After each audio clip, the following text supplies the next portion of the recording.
ಪ್ರವಾಹ ಬರ್ತಕ್ಕಂಥ ಸಾಧ್ಯತೆಗಳಿದ್ದಾವೆ. ಅದಕ್ಕೋಸ್ಕರ ಎಲ್ಲ ಜಿಲ್ಲಾಧಿಕಾರಿ ಜಿಲ್ಲಾಡಳಿತ ಸಜ್ಜಾಗಿರಬೇಕು, ಪ್ರವಾಹ ಎದುರಿಸಲಿಕ್ಕೆ ಸಜ್ಜಾಗಿರಬೇಕು. ಹಿಂದೆ ಪ್ರವಾಹ ಬಂದಾಗ ಯಾವ್ಯಾವ ಜಾಗದಲ್ಲಿ ಅನಾಹುತಗಳಾಗಿದ್ದಾವೆ ಅಂಥದನ್ನೆಲ್ಲ ಈ ಸಾರಿ ತಪ್ಪಿಸಲಿಕ್ಕೆ ಸಾಧ್ಯ ಇದೆ. ಮುಂಜಾಗ್ರತಾ ಕ್ರಮಗಳಿಂದ ತಪ್ಪಿಸಬೇಕು ಅಂತೇಳಿ ಅವರೆಲ್ಲ ಒಂದು.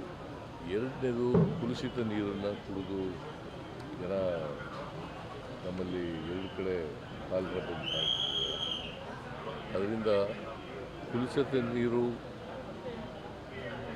ಜನಗಳಿಗೆ ಇರಬಾರ್ದು. ಪೋರ್ಟಬಲ್ ವಾಟರ್ ಸಿಕ್ಕಬೇಕು, ಶುದ್ಧ ಕುಡಿಯೋ ನೀರನ್ನು ಕೊಡ್ತಕ್ಕಂಥದ್ದು ಕಾಯಬೇಕು. ಅದಕ್ಕೋಸ್ಕರ ಎವ್ರಿ ಡೇ ಕುಡಿಯೋ ನೀರನ್ನು ಚೆಕ್ ಮಾಡಬೇಕು.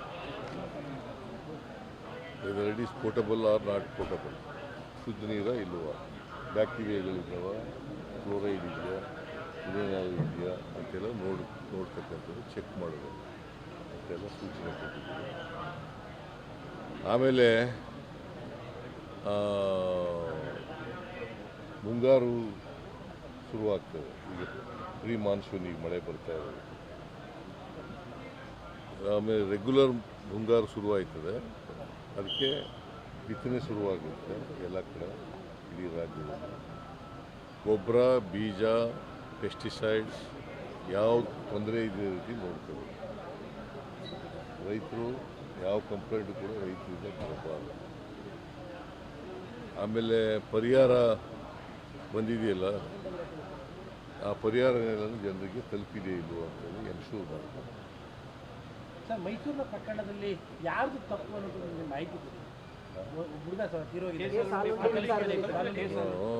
ಅದಕ್ಕೆ DC ವರದಿ ಕೊಟ್ಟಿದ್ದಾರೆ. ನೀರು ಸಪ್ಲೈ ಮಾಡ್ತಾರಲ್ಲ, ಭೋಗಾದಿ ಪಟ್ಟಣ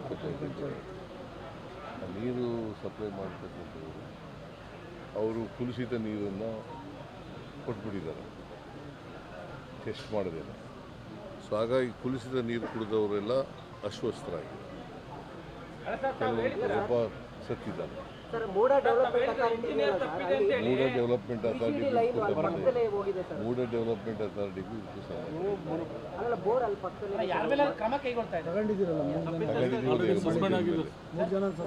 ಅಲ್ಲಿ chief officer, executive engineer, AEE 3 ಜನ ಸಸ್ಪೆಂಡ್ ಮಾಡಿದ್ರು. ಸರ್, ಈಗ ಪೆಂಡ್ರೈವ್ ಪ್ರಕರಣಕ್ಕೆ ಸಂಬಂಧಪಟ್ಟಂತೆ ದೇವೇಗೌಡರು ಈಗ ತಾನೇ ಒಂದು ಪತ್ರ ಬರೆದಿದ್ದಾರೆ ಸರ್, ತಮ್ಮ ಮೊಮ್ಮಗನಿಗೆ ಪತ್ರ ಬರೆದಿರುವಂಥದ್ದು.